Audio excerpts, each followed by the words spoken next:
Welcome to the Natasha Helfer Podcast. To help keep this podcast going, please consider donating at natashahelfer.com and share this episode. To watch the video of this podcast, you can subscribe to Natasha's channel on YouTube and follow her professional page at Natasha Helfer, LCMFT, CST-S. This podcast addresses many topics around mental health and sexuality. It may not be suitable for minors. Some topics may elicit a trigger or emotional response, so please care for yourself accordingly.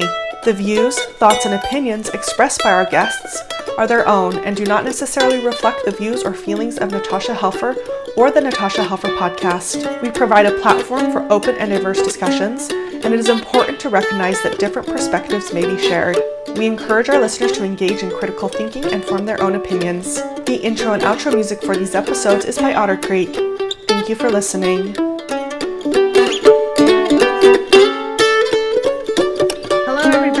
Natasha Helfer. Welcome to the Natasha Helfer Podcast. I'm super excited to have Evita Sawyers, who also goes by Lavitaloca. I'm going to Spanish that up a little bit. Sorry. That's okay. It was meant to be Spanished up. that's my background. So anyway, I can't say it without saying it that way. And super excited to have her here. She is, you go by she pronouns, yes? Yes, my pronouns are she, her, yes. I want to make sure. You have written this book called Polyamory Devotional, like 365 daily reflections for the consensually non-monogamous. I'm referring this book out to my E&M groups when I have them. So I've found it really helpful and useful to have kind of a daily reminder. So I'm super excited to have you on the show to talk about all kinds of things non-monogamy related. You have an Instagram page. Let me just read your bio a little bit just so people get to know you. You say Evita Sawyers is a Black, queer, ethical, non-monogamy coach, speaker, educator, and advocate, the creator of the Instagram series, Today's Polyamory Reminder. I definitely recommend following her on Instagram. She specializes in navigating the transition from monogamy to non-monogamy and helps her clients and followers to articulate difficult emotions in healthy ways. So super excited to talk to you because that's a lot of what my population is doing. I'm a marriage and family therapist. I'm also a sex therapist. And I got a lot of people who are very interested in non-monogamy, who maybe are already in monogamous relationships or have historically been in them, and then moving into those shifts. But tell me a little bit more about yourself and what brings you to this kind of interest in your own life. And yeah, whatever you'd like to share with us personally. Yeah, thank you. I'm super excited to be here and have this conversation. So hello, everyone. I'm grateful to be talking to you all today. Yeah, so I met my husband, who is I call him my entry partner, So, some people, for non-monogamy, you have an entry partner, So he was my entry partner into non-monogamy. We got married very young. I think I was 21. He was like 21, turning 22. We met at this very conservative church that we belong to. So there's some parallels there. We went to, it was a non-denominational Christian church, but it was very fundamental. The closest thing that I could come to is somewhat Pentecostal in some of its beliefs, not all of them. But it was a very fundamental Christian church. And I actually call it a borderline Christian cult. We met there, we married there, we were in that congregation for about 10 years, and our relationship was very traditional. We married monogamously. I was an at-home mom. I have 3 children. And that was our lives for about the first maybe 10 years of our marriage. Yeah. And then we left that congregation. We went to some different congregations here and there. We sort of floated around spiritually. And then my son actually got diagnosed with medulloblastoma, which is a brain cancer, when he was 6. Oh, wow. And so our lives just got plunged into this very, very serious, circumstance. Shifted us to non-monogamy. It's so funny because neither one of us saw polyamory on a TV show or, something like that, or sat the other one down and was like, hey, I heard about this thing that I'm kind of interested in. Can I talk to you about it? But, I had known that I was queer since I was a teenager, but I was, I joined the military. And at that time in the military, I was in the Navy when I met my husband. He was also in the military. And at that time in the military, you couldn't be gay. That was something that you couldn't do. And I joined the military like right after high school. I was 17. And so I went from my youth and sort of discovering that I was kind of queer, which that was about 16. And then 17, I joined the military, and now I'm in an environment where you can't really express that without, getting in trouble. You could literally be put out, for being gay at that time. And so, there was no chance to develop that or even, explore that within myself without consequences, and then shifted, directly from that to, being in this church environment where, they preach that homosexuality is a sin. And then I got monogamously married to this man, but I had this like queer identity that was just this in its nascent stages and just never got a chance to develop. And it never really went away, Right. So we're dealing, so fast forward to this cancer diagnosis, we're dealing with this really, really heavy thing.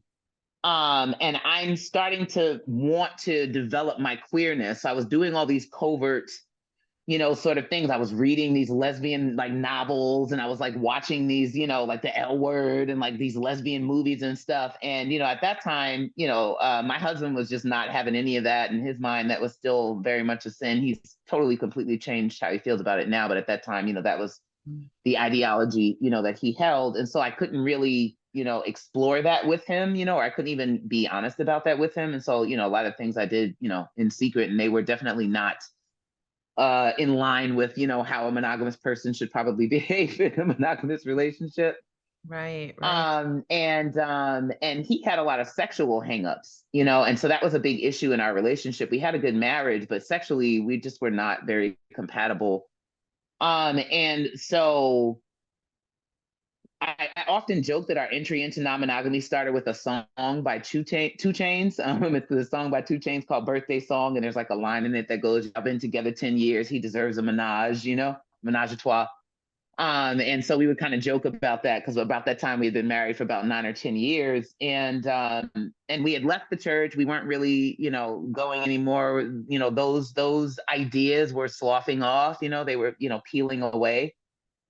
And so, we started, it was all these little tiny events, so that's what I said. We sort of evolved to the place of non-monogamy. I don't know that I've ever heard of like anyone's story being that way. I'm sure people do have, stories like that, but like we, went to a strip club together for like Valentine's Day, and he got a lap dance and I got a lap dance, and kind of really didn't, we were like, all right, no big deal, kind of didn't really feel anything. And then, we started like most couples, comprised of a cisgender bisexual woman and a, cisgender heterosexual man. We started looking for the elusive threesome experience. That was the first thing, that we wanted to do, but like having no idea like where, we would even find that. Because, it's not like we were connected to any kind of community or that we had any friends who did this. It really wasn't like that. We were just like, okay, we want to do this, but how? We actually started with looking for a sex worker. That was kind of how we were, thinking that we were going to have that experience, but it was, much too expensive. It was, we didn't know where to look, how to find that. So we were going to like, we had this, plan that we were going to like go to Nevada and like go to one of the brothels. And we had even like talked to like one of the sex workers at a brothel and kind of was like, trying to like, price, what the experience would be like. And, then like, there was like another website, similar to like I think it was like Adult Friend Finder or like Backdoor, one of those like websites like that. And we had talked to someone, and that one didn't. I was like, I don't know about this either.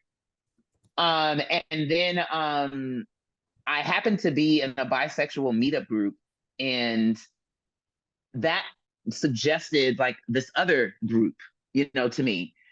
And so I found this group called San Diego Open-Minded Couples, and it was a swingers group, and they had an event. And I was like, all right, we're going to go, to this event. We had never been to anything like this before. So we're like, we're going to go to this event. We didn't know nobody. We didn't know anybody there. We didn't know what to expect. And I was like, all right, we're going to go to this thing, Symmetry is now offering ketamine services. To find out more, go to simcounseling.com/ketamine-services. And so we go, it's like out in the boonies, it's like way out in the sticks. My husband was like, where the hell are we going, Vita? Like, he was like, what the fuck? And I'm like, we got this. I didn't ask, like, can I curse on the show? Is that fine? I curse like a sailor. I let people do whatever they want to do on the show. Right.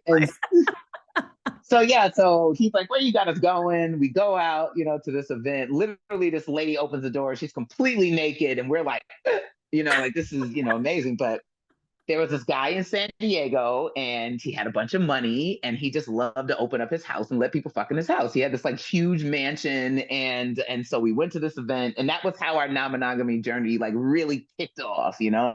Wow. And it's so funny because it's like we went in with a set of rules. So we were like, okay, no kissing. He was not allowed to give anybody oral sex, and I was not to be with any men. That was the rules that we went into the party with. Standard newbie shit. That's what I say. Standard, cis het couple newbie shit.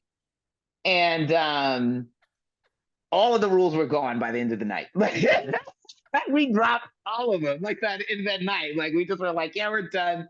No, we don't want any of these. And it worked out well, because that could go really badly. You know what I mean? I never advise that when I'm talking to my coaching clients and stuff, that, like, you do like these in the moment sort of like, negotiations about like stuff that you're going to toss. Like, I'm like, you know what I mean? It could have been real dicey. It really did. But fortunately for us, it actually went pretty well, and it wasn't really that big of a deal. And so we started swinging, and we were fortunate that we like connected to community, because one of the things that was challenging about San Diego is it's a largely white, environment. And so, even that party was mostly white. There were a few people of color there, but not that many. But we were fortunate that we were able to connect to this one couple there that were, a POC couple. And so we fell in with them, and they would have parties. And so we were able to get connected to a somewhat more, environment of color, though, nothing was, ever POC centered. And so we did that for a while. And while swinging worked very well for me, it did not work well for my husband at all. He struggled with, just being able to casually have sex with people. He needed a little bit more to feel safety, to be sexual with a person, or to even desire to want to have sex with a person. And so we were, it didn't work. And so, but one day we were at a party, a woman came in with her boyfriend, and then later on her husband walked in. And they were just chopping it up, like laughing with each other. They even made a joke, something happened. And so she was like, great. She was like, my boyfriend just got me in trouble with my husband, and it was really funny, and it like blew our minds. Like, we were like, yo, this is a thing, that people do. Wow. And that was like our first, exposure to like a different version of non-monogamy. Up until that point, non-monogamy to us was largely just, swinging.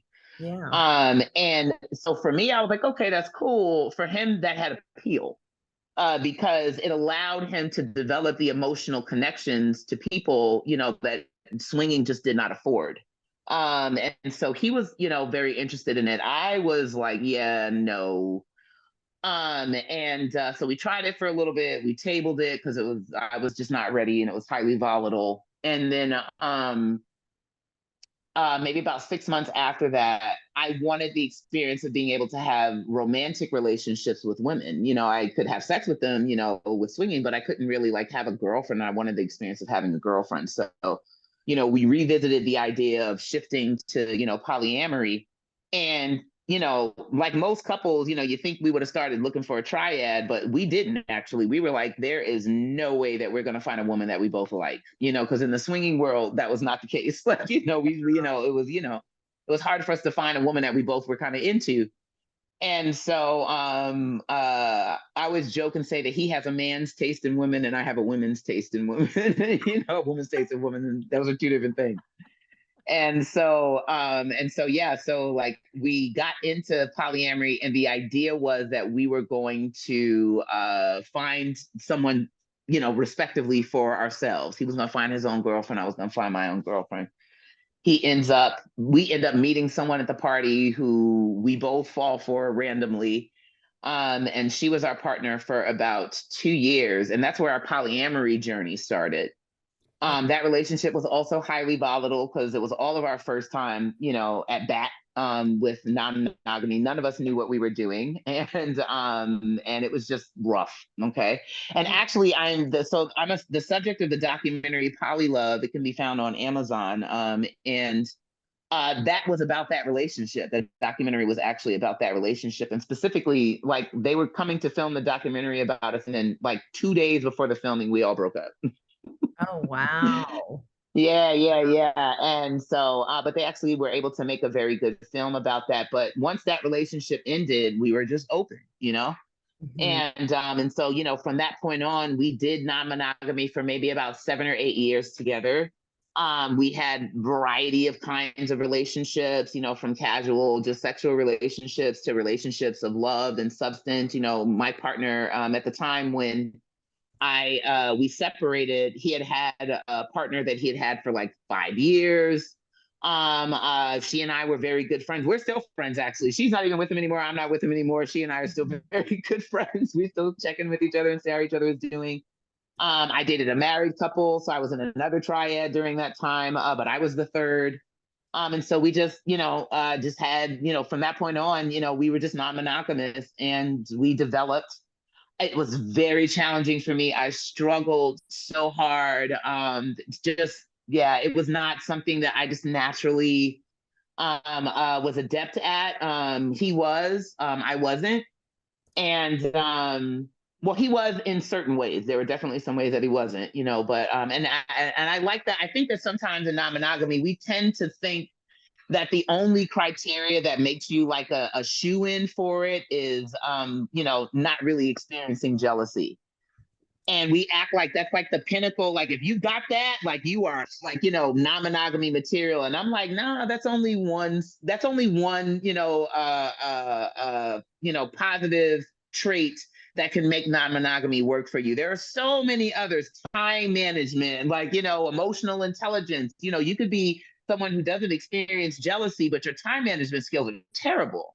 Yeah. You don't manage your time, and so your partner's always feeling left out. There's so many kinds of skills that make, people suited for non-monogamy, but we tend to glorify that inability to get jealous, or just assume that most non-monogamous people, like, that has to be a prerequisite. And for me, that was not the case. I was struggling with jealousy. It was very, very challenging. And I was like, I need help. And so I would speak. And at that time, in the non-monogamous community, like I said, that was about 10, 11 years ago, a lot of, non-monogamy discourse. Because the first thing I was like, okay, I don't really know that there's an in-person community. So I went online, I joined a bunch of groups, and, there's different Facebook groups and stuff. And that's kind of where, non-monogamous people congregated en masse, Yeah. Especially if you didn't have like a really strong, non-monogamy contingency where you lived. Right. Then everybody jumped online to kind of meet people. And so much of what I saw in those groups was, very much everybody talking about how, much they enjoyed it, and, and how compulsive they were feeling. And, oh, my partner's with their other partner in France for 2 weeks, and I hope they have a great time. And I was just like, yeah, that is not my experience at all. I'm struggling, Mm-hmm. And then when people did talk about struggling, they would get attacked, very viciously. I remember the first time I made a post in a group struggling about, like, hearing, my husband and them, and our partner having sex, at the times when they would have sex when when I wasn't present. And I was like, yo, I'm struggling with this. And I was like, hey, would it be okay if I asked them, could they keep their, the noise down if they're having sex and I'm not involved? They attacked me so viciously that I, like, broke down crying after that post, because they were like, you're trying to control their expression, and I was just like, no, I'm literally trying to not be like, have my nervous system, going through it, trying to sit through, this thing that's happening. I'm just looking for help. I'm really not trying to control them. I'm just trying to find something to help me endure this thing that was so shocking and dysregulating to my nervous system at the time. And so, there was just not a lot of space for people to talk about how challenging this was. And so I just started being a voice that would talk about, the struggle. Yeah. Yeah. Eventually people started sliding in my inbox. I'm really glad you said that, whatever. I felt the same way, and then I would also talk about my process through changing how I thought and felt so that I could continue to live this way. Because even though it was so hard for me, I was like, but I really want to do this, and it wasn't like I was just doing this for him. Like, I was like, no, I want to live this way because I want to live this way. This is definitely something that I'm very much aware of is what I want to do. And so I'm like, I got to figure this out. I'm like, because I'm struggling, I'm having a hard time with this. And yeah, I really got to figure this out. And so I would post like my process and like how I've navigated through those, challenges, and it really began to resonate with people. And then two, I was one of the only like Black voices at the time that was being very vocal, about being non-monogamous. Most of like, the people that were actually publicly talking about non-monogamy, they were, largely just, cishet white people. Yeah. That, I saw. So like, there wasn't a lot of people like really being vocal about their non-monogamy that were people of color, that were Black people, that were Black women. And so I started talking just about it, and so I'm like, hey, can I just get a witness to this, the struggle? And then it became something to where like I recognized that it gave people the permission to go, it's okay for me to not feel okay about this all the time. And that doesn't mean I'm bad at it. It doesn't mean I don't need to do it. And it doesn't mean that my partner is wrong all the time. That it's okay to not be okay about this all the time, and to actually express that, to want care around that, to want that to be witnessed and acknowledged.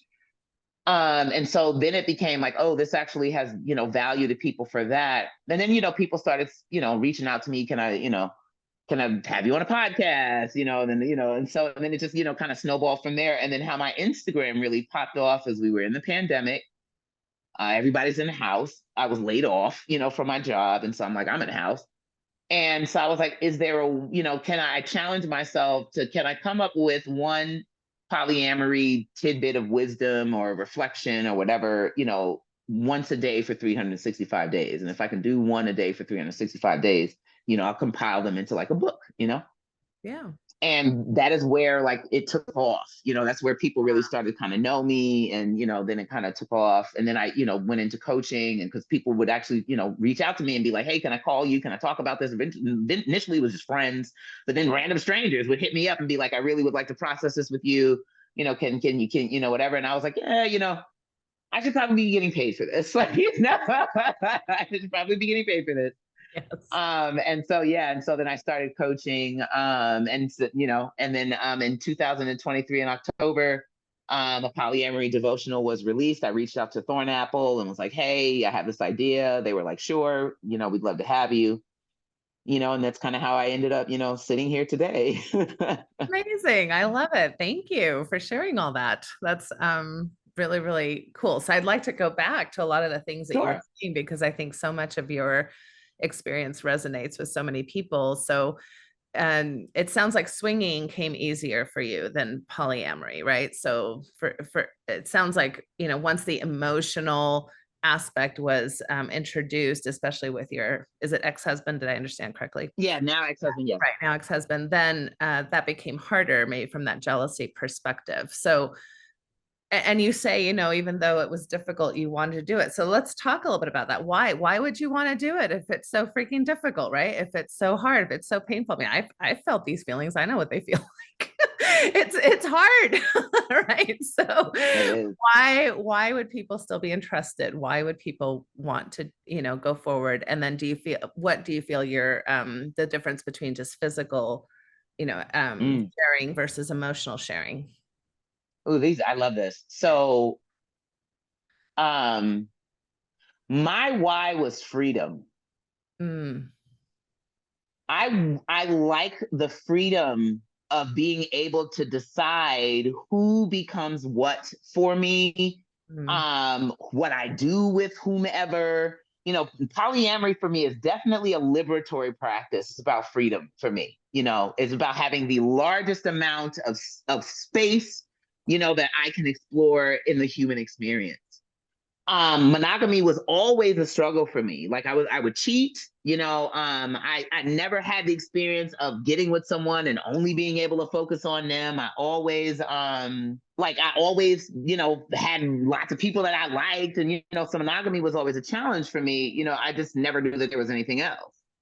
So freedom was the big motivator for me to want to keep going is, it was like, but I want to do this too. I want the freedom to do these things too, even if they were experiences that I didn't necessarily have, which I'm gonna talk, like you talk about the emotional piece. At the time, I did not have the desire to want to have emotional connections with other people. I was fine with just sex.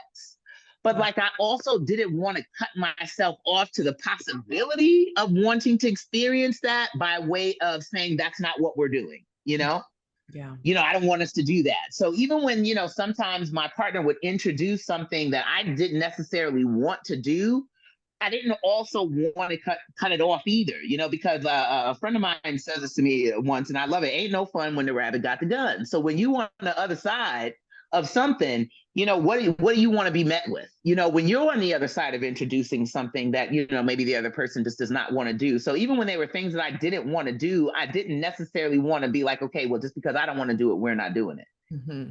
And so the difference for me at that time of why the emotional component was harder and not the physical one is because, number one, I'm a slut. Okay, I like to have sex. I like to have sex a lot, and I like to have sex with a lot of people. So, I understand that drive more than anybody else. Okay, I understand. I tell you, I had a friend that, matter of fact, I met them at that first swinger party. We would call ourselves floozy. We're floozy. I'm a floozy.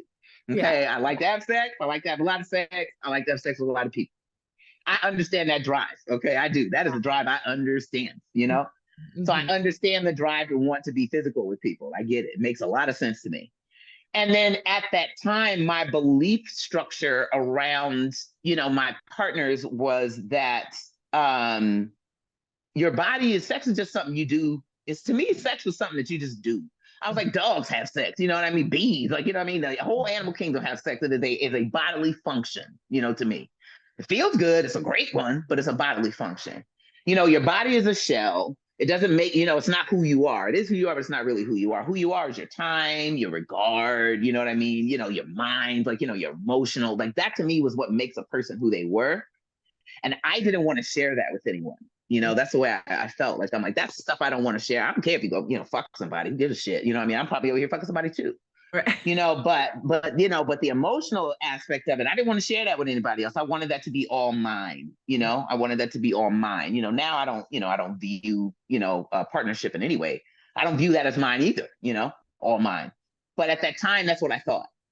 And so the physical aspect was very easy because I didn't really see that as giving up a piece of my partner. I didn't really see it that way, But the emotional aspect was challenging because I'm like, nah, this is who makes that person who it is. And I wanted us to preserve that, for each other.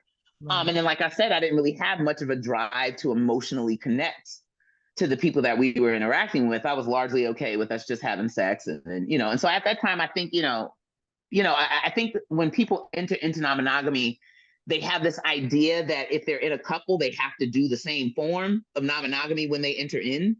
So if one person is interested in swinging and the other person is interested in, polyamory, sometimes, you feel like we got to choose, one or the other. So it's we got to go into polyamory, we got to go into swinging. Where it's nah, you can go swing because that's what you want to do, mm-hmm. And the other person can go be poly because that's what they want to do, Mm-hmm. And so I think, looking back in hindsight, I even though I don't think that this would have worked or would have possessed the ability to be able to navigate that, but I probably should have been like, okay, Vita, well, you like swinging, so you swing, and he likes, he wants emotional connection, so that's what he gonna do, But at that point, I was mostly just, someone who was interested in recreational, kind of casual sex with people and not much else.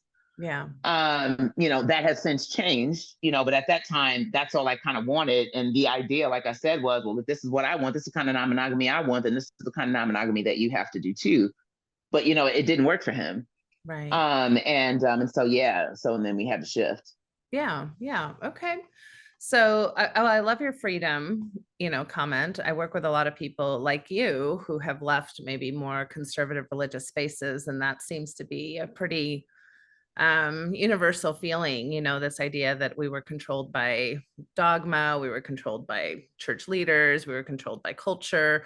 And now I just want to be, I just want to be me, and I just want to explore who I am. And even, you're bringing in the queer component to it, which I know in my Mormon upbringing, I have so many people who are in mixed orientation marriages because you weren't allowed to be queer, right? Like you're saying, that wasn't okay. And so that whole part of yourself is kind of like compartmentalized or not explored. And so that's another reason why I think a lot of people are interested in that. And that's a freedom thing as well.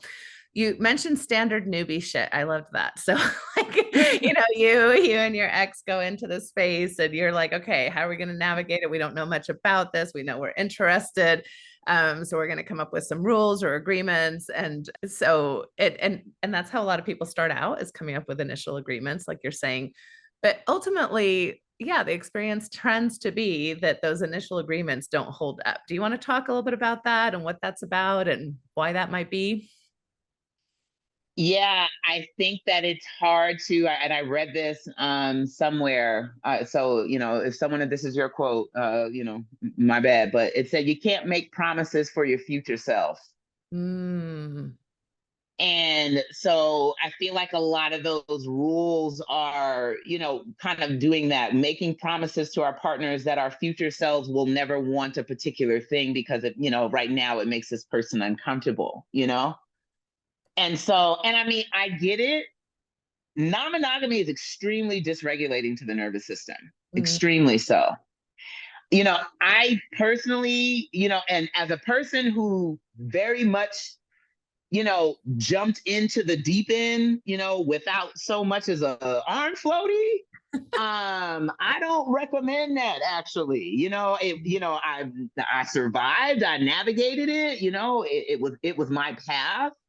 And also, I don't know that it's the most prudent. There was a lot of like pain that may have been avoided, if we have walked down the pool steps, and used some rails, as we were walking into non-monogamy, and so, I do think that, especially if you're entering in from a coupled space to where you're actually doing agreements with each other or that kind of thing. I think as all people, whether you come in partnered or single, you do enter in with either rules, that you make with each other, or honestly rules that you make with yourself. Mm-hmm. I think we act like that's just the thing that couples do. But single people entering into non-monogamy, they make rules with themselves. I'm not going to do this. I'm not going to do that. And then as you're going along, and you're having these experiences, you find that what you thought you wanted when you started is not what you wanted when as you've gotten more experience under your belt.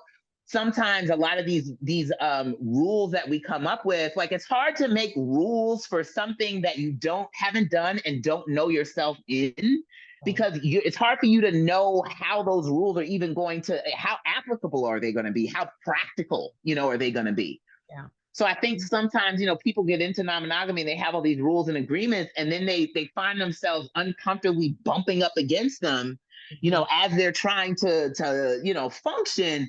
And they're like, yeah, this isn't really, it's not wise in real time. This sounds like a good idea in theory, but in practice, it doesn't really hold up.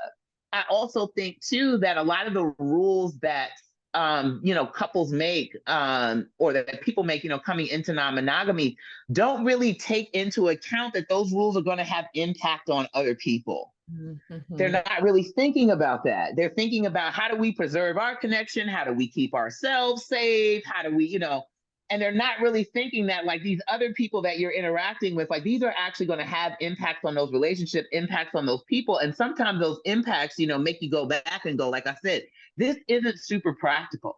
Yeah. And so then you start kind of, tossing those things aside. I think also as you become a little bit more self-assured, or just assured in general, that, non-monogamy doesn't have to mean doom and destruction, then you start going, okay, what are some things that we can sort of, like I said, as we mature, we're not doing, like I said, the standard newbie shit anymore.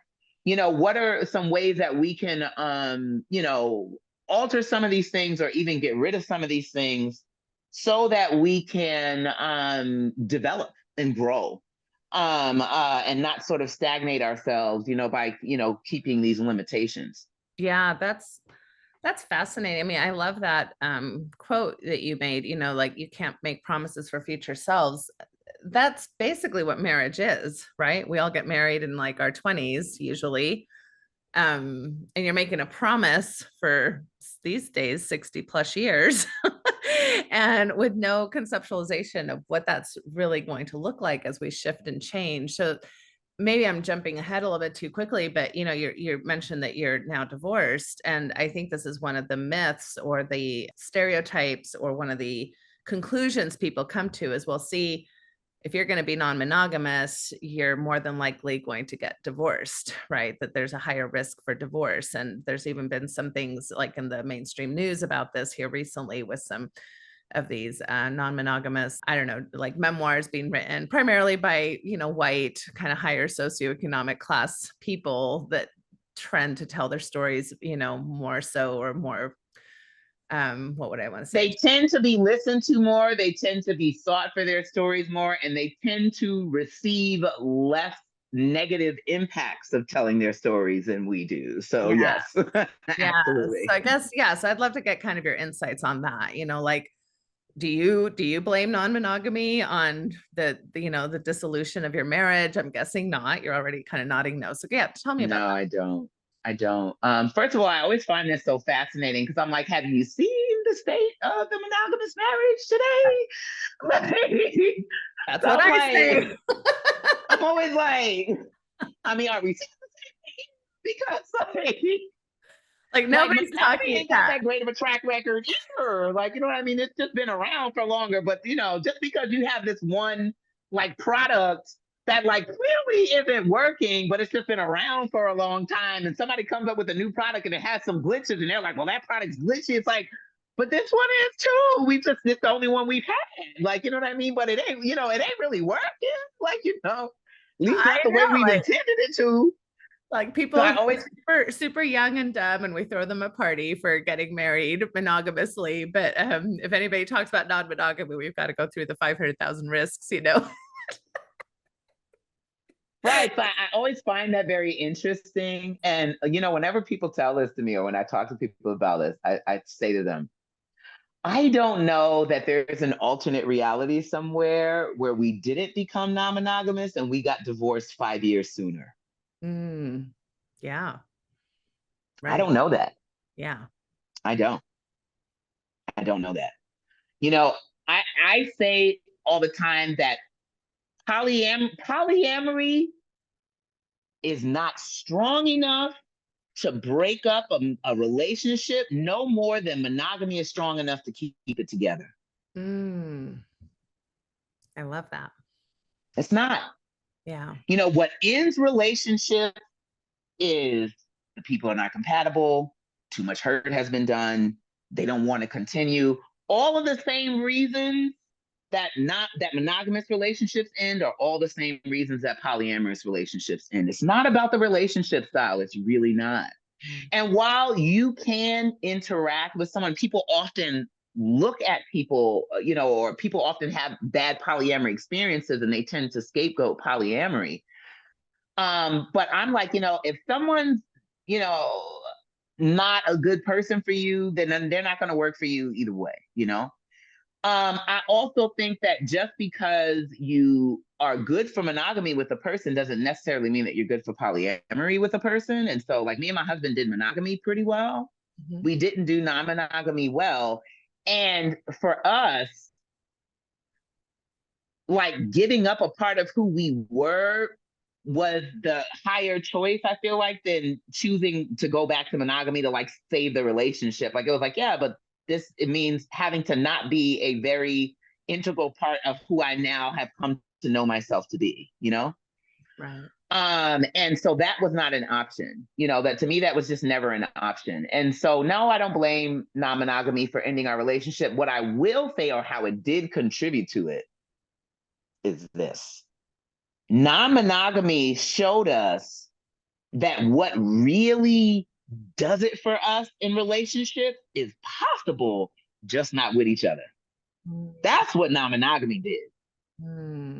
It showed us that, hey, the relationship experience that you deeply want and you deeply desire and deeply does it for you, oh, it's possible. It just ain't possible with this person that you got this marriage certificate with. It's not. You're not gonna get it here. Wow. That's really what it did. That's what it did for both of us. Yeah. I was willing to traverse that. He was not. Yeah. And that really was it. That's really, if I had to credit non-monogamy with doing anything, it showed us what was possible in relationships. And it also showed us that, we were not the people to provide that for each other. Yeah. And I don't think that's a bad thing. I really don't. I don't think that's a bad thing, Well, yeah. Yeah, we're not talking about that very much. And, having been trained as a marriage and family therapist, becoming an affirming E&M therapist is different than just traditional marriage and family therapy. So I had to realize those kind of biases along the way. And even as you're saying things like, I was high drive, I like to fuck around, I like to be with a lot of people, like a lot of those things get kind of pathologized by the mental health field, like either you've got an attachment disorder or maybe you have unresolved trauma, right? Or you have commitment issues, right? Or, all these ways that even well-meaning, educated therapists can, I think, cause harm to folks who are navigating a lot of these things. And there's quite a few MFTs that really kind of say, like there's this idea that, well, you should work it out with the person that you're with because you're going to end up with problems no matter who you're with. And even though I think that's true, this quality of relationship that you're talking about is, I agree, there's a difference and you can't always get it with the one person you're with. Yeah. And yes, I do agree that there are things that we should work on, or be willing to. We all have things that we're willing to work through and things that we're not. And I think it is okay. And I think we really do need to normalize, this idea that, when a relationship isn't working out for you, the first thing that is not always to reach for is it needs to stay together. Sometimes the thing that needs to be reached for is, okay, how are we looking at this and going, hey, maybe we need to shift this because we're not able to show up to each other in a way that, provides a healthy experience. And I mean, I get that sometimes that's challenging to gauge because all relationships go through periods of struggle, periods where you're always jazzed about each other or you're going through difficulty. But one thing that my husband said to me when he broke up with me that made it make sense to me, because I didn't want our relationship to end. I wanted us, I would have rolled that marriage till the wheels fell off. I really would have, And, and even to this day, even knowing where we're at right now and very much being in acceptance of the fact that we're not together anymore and being like, yeah, we don't need to be together anymore. Like, I'm very, very well aware of that. But even now, going back, if the choice would have been up to me for us to stay together or to split, I still would have chosen to stay together because I'm like, I felt like we could do it, And we had been together for such a long time. But one of the things he said to me that made it make sense for me was he said he no longer subscribed to the belief that relationships are supposed to feel hard. And we had always had a hard relationship. We always were like, we always were night and day. Yeah. We were always like, we always had a hard relationship. It was always hard, meeting each other in the middle because of how different we were. And he said he no longer subscribed to the notion that relationships should feel hard. And the reason why I was able to understand it is because at that time I had a partner who I had been with, and I've been with that man for now 5 years. We've been together, and we've navigated me moving across the country, his marriage splitting up, all kind of stuff, that we've gone through in that period of time. That relationship has never felt hard. Yeah. Not once in 5 years. And it was very much like that at that time because we were new. We were maybe partners with each other for maybe about a year when my husband and I split up. And when he said that, I was like, yep. I think I understood it, because I'm like I said, the relationship experience that I want is possible. Right. I just can't get it from you. I Yeah. can't get it from you. And it wasn't for lack of trying. It really wasn't. It's so interesting as you're talking about these things. I think about systems. Of course, I'm a systems therapist. So I think about, how as an American culture, in particular, a colonized American culture is very much about work and productivity and capitalism. And, you really have to work. You have to pick yourself up by the bootstraps. You have to, these are the values that we have really imposed on everybody, and I think this does carry forward with these kinds of messages around relationships, that you just have to commit for commitment's sake. Of course, it's going to take work. Everybody has to, commit for a lifetime. It's also, of course, mixed in with Christian, Judeo-Christian kind of values as well. And I think it is important to remember these are kind of colonized values. These are not necessarily the values of, obviously, of the indigenous folks that were here, when we arrived, we, the white people, arrived. And then, and then, of course, with your background, right, and being Black in this country, that has its own, issues around what, your people, wherever your people come from, were also colonized in very dramatic ways. So I don't know. I mean, I'm not saying you have to talk about that, but you brought up some things around people of color not being centered. And I just wonder what thoughts you have about these work themes, values, how they do impose upon all of us in ways that are not just, this is the natural way for man and woman to be, right? Is heterosexually cisgendered, partnered. Yeah, I think that we don't. So what's coming forward for me as I think about this is that, as a culture, we don't prioritize rest. Mm-hmm. I think in our colonized movement away from our indigenous sort of practices, one of the things that it did was it disconnected us from the land. It disconnected us from, the earth. And the earth moves in seasons. There was time for harvest, there was time for, sowing, there was time for reaping. And then winter, there was also time for rest. There was time for being in rest. But we live in this, like you said, productivity society. And, if we bring that over to the context of relationships, and especially relationships from a colonized, a colonial lens, number one, the family and marriage, it was a contract. It was, so you're siring, offspring to work the farm. When we moved into becoming agrarian communities, it was about knowing, who to pass down your, land to. There's all these things that we can, bring in that brought in a spirit of work into the marital relationship, because, there's that piece of it. But also, I think that, in our constant productive society, it's like, okay, well, if something's, not feeling right, we don't really prioritize the need to rest so that we can sit with our experience and be present with it, and tap into our sort of universal wisdom and intuition to be able to make choices about what it is that we need to do next. So if you think about it within the context of relationships, for example, this idea that, well, if you're having a problem, you just got to work at it, you just got to work. Well, if you just keep toiling, if you just keep working, you'll come through it. Instead of being maybe that's a cause for you to rest and reflect and sit and be present with what's happening in this relationship.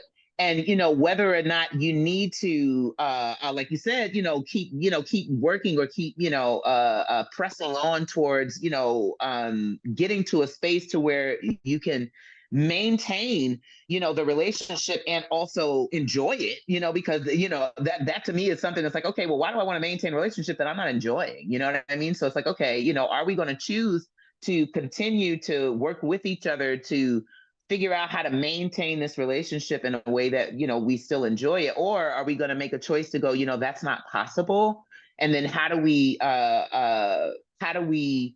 change directions or end things, so that, we're not having this experience anymore because we've decided that this isn't for us. I also think that, a system of capitalism and colonialism that we see that impacts relationships is we just don't do well with endings. We're looking for the fountain of youth. We're looking for, the battery that does not die. We're looking to optimize, our human bodies so that we live forever. We're not comfortable with death. We're not comfortable with dying. We're not comfortable with ending. We worship perpetual youth. And I think that in our relationship spaces, there's a terror and a fear of endings, of relationship deaths, of endings. And I think that that's also something that has been a product of colonialism that is a part of our relationships. In our indigenous cultures, we recognize that life had cycles. And that there were endings, and we sat with death in a way that I don't think we do as a society. And as a result, we can see that it's just, okay, we're uncomfortable with death, but we're uncomfortable with dying. Death is not, it doesn't just happen when the physical body dies. We experience death and endings in thousands of ways, throughout the course of our lives. Death of a career, death of a friendship, death of a pet, death of a future. We experience, thousands and thousands and thousands of deaths. We're dying every day. Our cells are dying every day. And I think that, that unwillingness to sit with death and make our peace with death creates this very warped way that we interact in the rest of our lives, that we're afraid of ends. We're afraid of things ending. And so that, I feel like, drives, why we have this idea that you got to figure out how to stay together. It's like, even if you're miserable, even if you can't stand each other, even if it's extremely unhealthy, for you to be with each other, you know what I mean? And large in part, you tried, whatever, I think that we're not comfortable with endings, as a culture. And I think that also is something that came from colonialism as well. That's really profound. I hadn't really thought of it that way, although I agree with you completely that we're uncomfortable with death. Even the whole afterlife that we both come from Christianity, right? It's like, see, we don't have to worry about dying because there's an afterlife, right? There's a heaven that we're going to get to, or that we can aspire to, or something along those lines. So, and that one is work, and you got to work for it. You know what I mean? Big time work. So traumatizing work. So non-liberated work. So yeah, that's really interesting. So yeah, that permission, that I think you're really offering here to think about divorce or endings or relational work differently than just it's a failure, or like endings don't necessarily have to be failures, they just are. So that's really beautiful.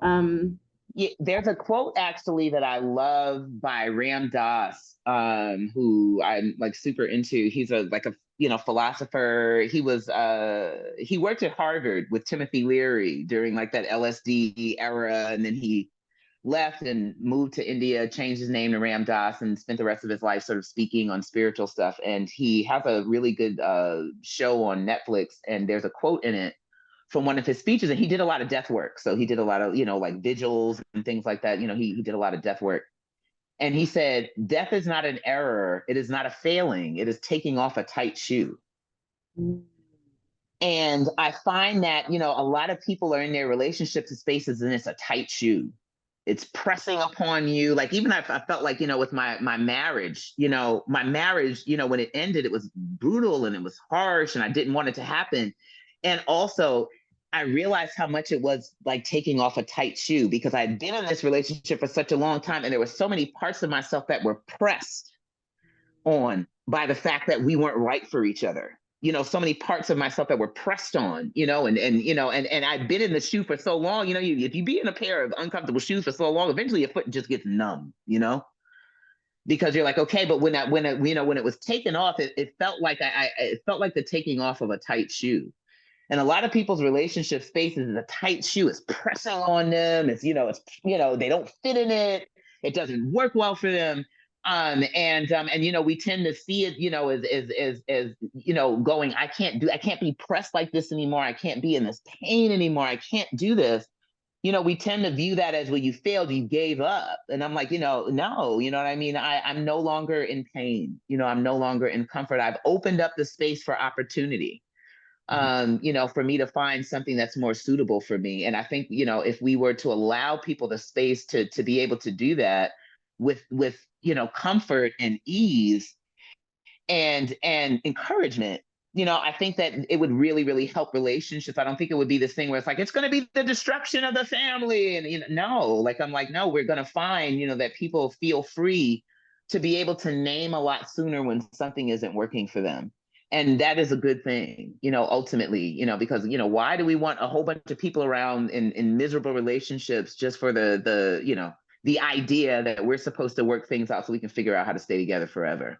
Oh, I love that.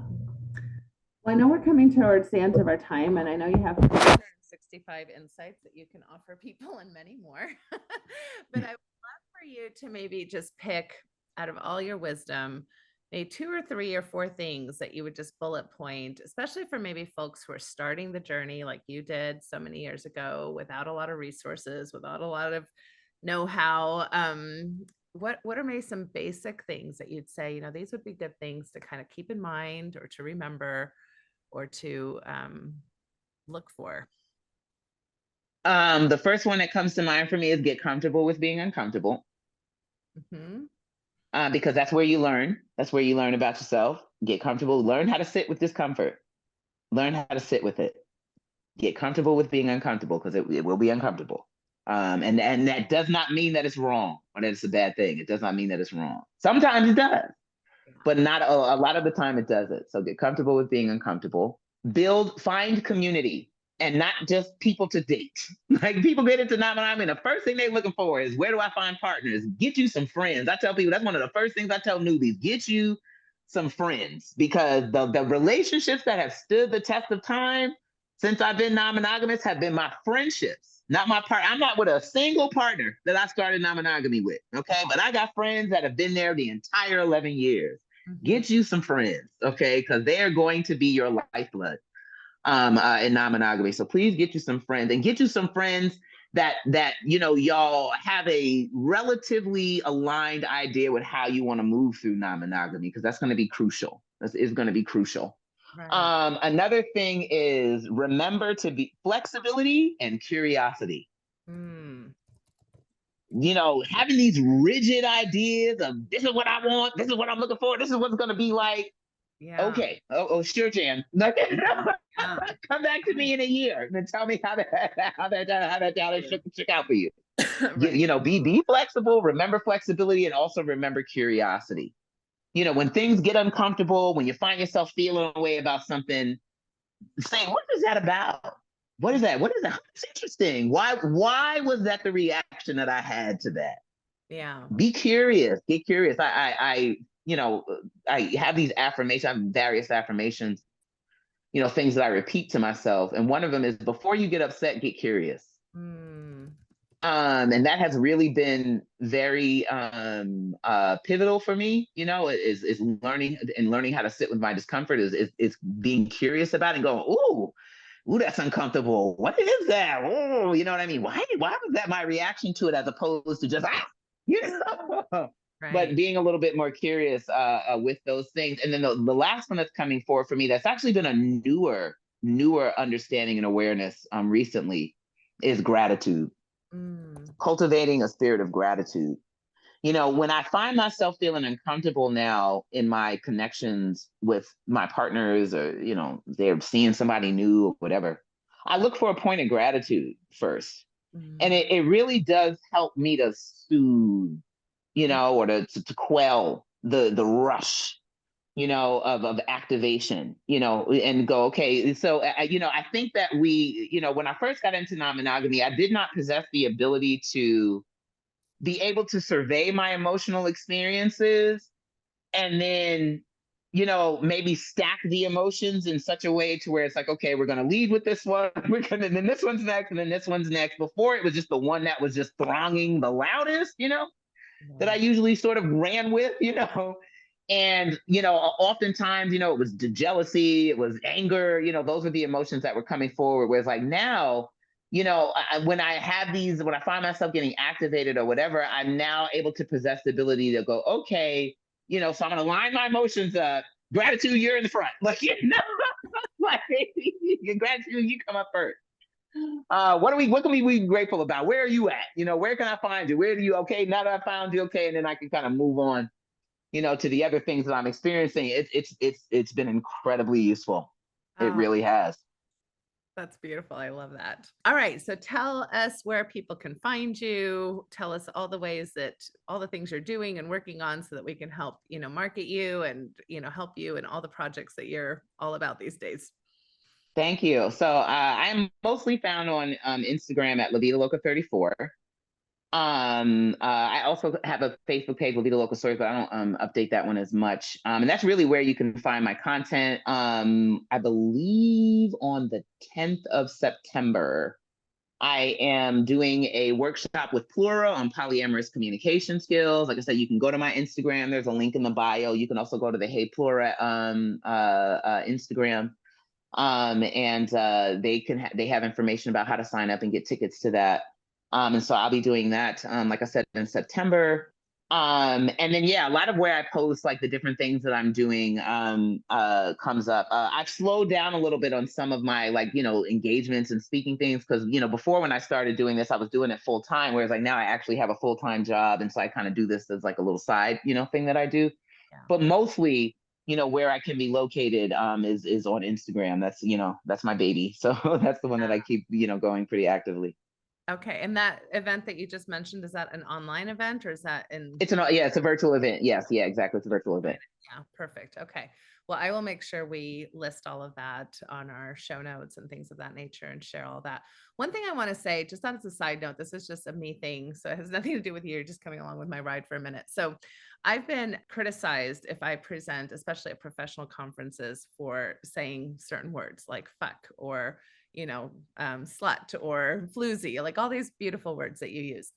And as the critique is that it's not professional. So I would just like to share how beautiful it is. First of all, you asked for permission for that, which I kind of wish we didn't even have to ask for permission, right? Like I think a lot of times what's deemed professional, again, gets white people get to decide what professionalism is. And especially in these kind of circles that I run in, there's issues of colonialism, of course, in psychotherapy, right? So I just want to say that on this podcast, we will say all the words.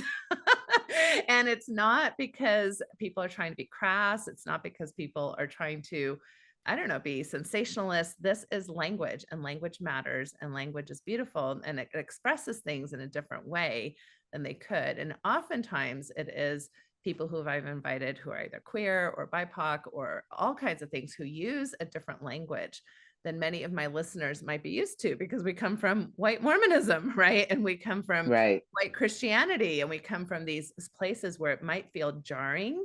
And so I'm just inviting my listeners that if you felt jarred by any of the language, to get curious about that and to ask yourself, because I think what you've shared with us today is nothing but wisdom and loveliness. So I'm so glad that you were willing to come on the show, Evita. Thank you so much. This was a great conversation. I've actually, I'm going to go back and watch this. So please send me the recording because there were some nuggets that I was like, okay, Vita, we need to make some content from that. We need to make some content from that. Yeah. So I was like, I'm happy to that. That should be a bumper sticker. Right. I was like, that's some content. So this conversation was incredibly galvanizing for me. So I appreciate you asking such thoughtful and interesting questions. I really enjoyed this conversation. Thank you so much. I wish you the very best in everything you go forward, and hopefully our paths will meet someday. We'll see. So, sure. All right. I hope so too. Take care. Bye-bye. Thank you. Thank you for listening to the Natasha Helfer Podcast. To help keep this podcast going, please consider donating at natashahelfer.com and share this episode. To watch the video of this podcast, you can subscribe to Natasha's channel on YouTube and follow her professional page at Natasha Helfer, LCMFT, CST-S. You can find all her cool resources at natashahelfer.com. The views, thoughts, and opinions expressed by our guests are their own and do not necessarily reflect the views or feelings of Natasha Helfer or the Natasha Helfer Podcast. We provide a platform for open and diverse discussions, and it is important to recognize that different perspectives may be shared. We encourage our listeners to engage in critical thinking and form their own opinions. The intro and outro music for these episodes are by Otter Creek. Thank you for listening.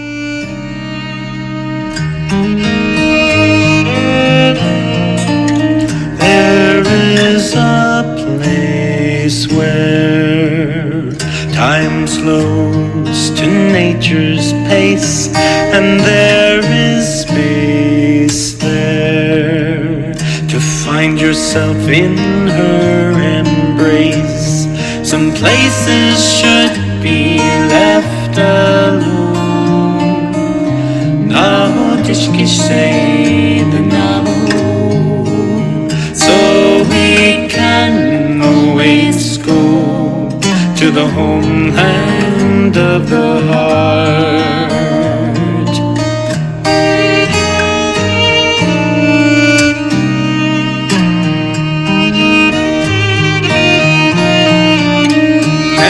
10,000 years of our human history etched on her canyon walls, alongside Earth's mysteries. Some places should be left alone. Nahotishki say the Navajo, so we can always go to the homeland of the heart, to the homeland of the heart.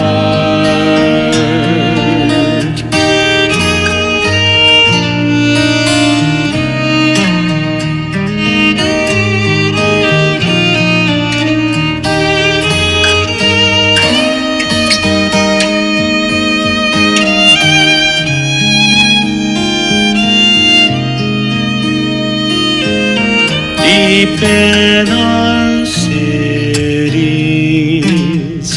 we sleep without her stars, yet still her presence sustains us from afar. Some places should be left alone. No tishki say the Navajo, so we can always go to the homeland of the heart, to the homeland of the heart, to the homeland.